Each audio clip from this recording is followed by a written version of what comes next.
India ने पूरी दुनिया को बीट कर दिया है डिजिटल पेमेंट्स में। इंडिया ने टॉप किया है वर्ल्ड रैंकिंग इन डिजिटल पेमेंट्स। तो ट्रांजैक्शन के हिसाब से इंडिया बहुत आगे निकल गई। ऐसी अब जो छोटे छोटे शॉपकीपर्स हो गए वो भी यूज कर रहे हैं और ठेले वाले भी आप हो गए इंडिया में, वो भी वही एप्स यूज कर रहे हैं। तो भी सोचते यार मैं किस जमाने में रह रही हूँ यहाँ पर। जैसे एक एटीएम में मनी खत्म हो गई है, ठीक है, या वो काम नहीं कर रहा, अब दूसरे के लिए मुझे ऑटो करवाना पड़ेगा, फिर उसको 200-250 मुझे किराया देना पड़ेगा, फिर मुझे अगले स्टॉप तक जाना पड़ेगा। तो यूपीआई काश हमारे मुल्क में होता तो मैं गोलगप्पे खाती, मैं ड्रेस लेती। नमस्कार दोस्तों, भारत दुनिया में नंबर 1 रैंकिंग पर आ गया डिजिटल पेमेंट मामले में। 2022 में भारत में 99.5 मिलियन ट्रांजैक्शन हुई है, जो दुनिया के दूसरे सभी देशों को मिला दे तो भी भारत उनसे आगे है। ये जानकर आप लोग देखो हमारा पड़ोसी देश पाकिस्तान के लोग क्या कहते हैं भारत की इस उपलब्धि पर। और इसमें जो ट्रांजैक्शंस हैं वो हुई हैं 89.5 million digital transactions in the country.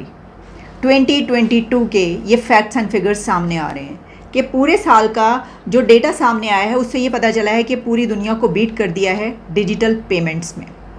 तो इस वक्त हम बात करें उस डिजिटल इंडिया की जिसने सबको पीछे छोड़ दिया है, जिसमें चाइना भी है और भी तमाम कंट्रीज़ हैं दुनिया के। तो ज़रा देख लेते हैं कि और कौन से कंट्रीज़ हैं और वो किस नंबर पर आ रहे हैं। पहले नंबर पर जैसे मैंने बताया कि इंडिया की जो डिजिटल ट्रांजैक्शंस कही जा रही हैं वो 89.5 मिलियन डिजिटल ट्रांजैक्शंस हैं। अब इसको आप मेरा ख्याल है कि 9-10 करोड़ के करीब ये बनती हैं, हो सकता है ये कुछ आगे पीछे हो, लेकिन इसमें जो डेटा मेरे सामने है वो 89.5 मिलियन है।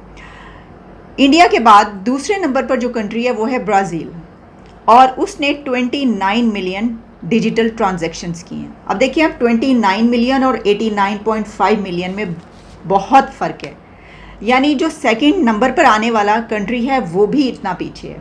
फिर उसके बाद आता है थर्ड नंबर पर चाइना, और चाइना की डिजिटल ट्रांजैक्शंस बन रही हैं 17.6 मिलियन डिजिटल ट्रांजैक्शंस।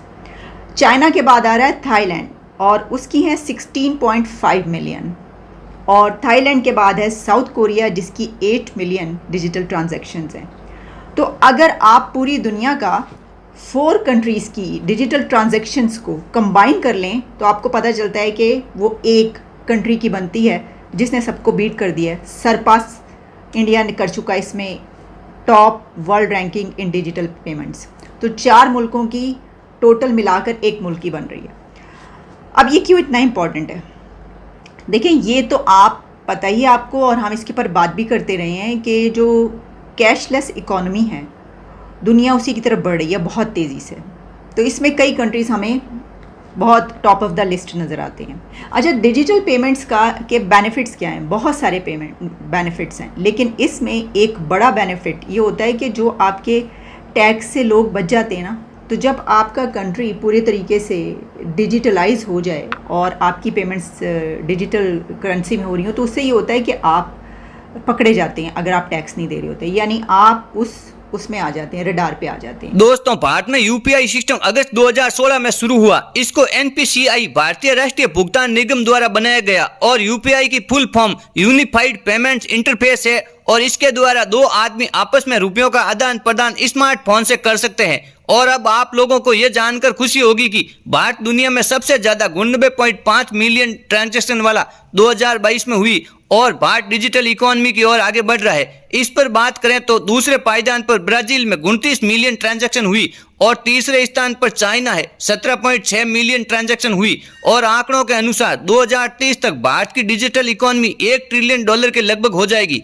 और जानकारी के अनुसार 70 करोड़ भारतीय स्मार्टफोन यूजर है, और यूपीआई पेमेंट से इंडिया के पास दुनिया की सबसे बेहतर टेक्नोलॉजी है। इसीलिए आज भारत में छोटी दुकान वाला, रेडी वाला, सब्जी वाला, यहाँ तक पान की दुकान वाला सब आराम से यूपीआई सिस्टम काम में ले रहे हैं। और अब इसके फायदे की बात करें तो सबसे अच्छा फायदा है, कोई भी आदमी टैक्स चोरी नहीं कर सकता। इससे भारत सरकार को अच्छा टैक्स मिलेगा तो हमारा देश आगे बढ़ेगा और तरक्की करेगा।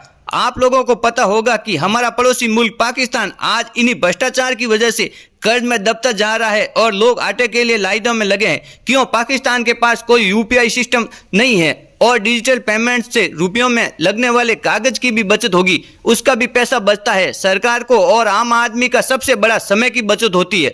आपको बैंकों के चक्कर काटने से छुटकारा मिल जाता है और आज भारत यूपीआई सिस्टम इतना अच्छा है कि दूसरे देश यूएई, ओमान, सऊदी अरब, फ्रांस, बेल्जियम आदि देशों में भी भारतीय का यूपीआई सिस्टम चलता है।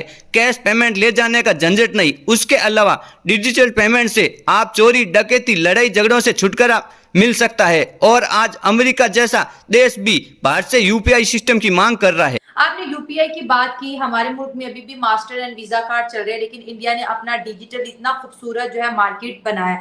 इस सबसे अहम चीज जो यूपीआई के, जिसको यूनिफाइड पेमेंट कॉर्पोरेशन कहते हैं, और इसको इंडिया की एनपीसीआई ने बनाया। और इसकी कामयाबी की सबसे बड़ी वजह, एक तो ये सिक्योर बहुत ज्यादा है, आपके साथ इसमें कोई स्कैम नहीं हो सकता।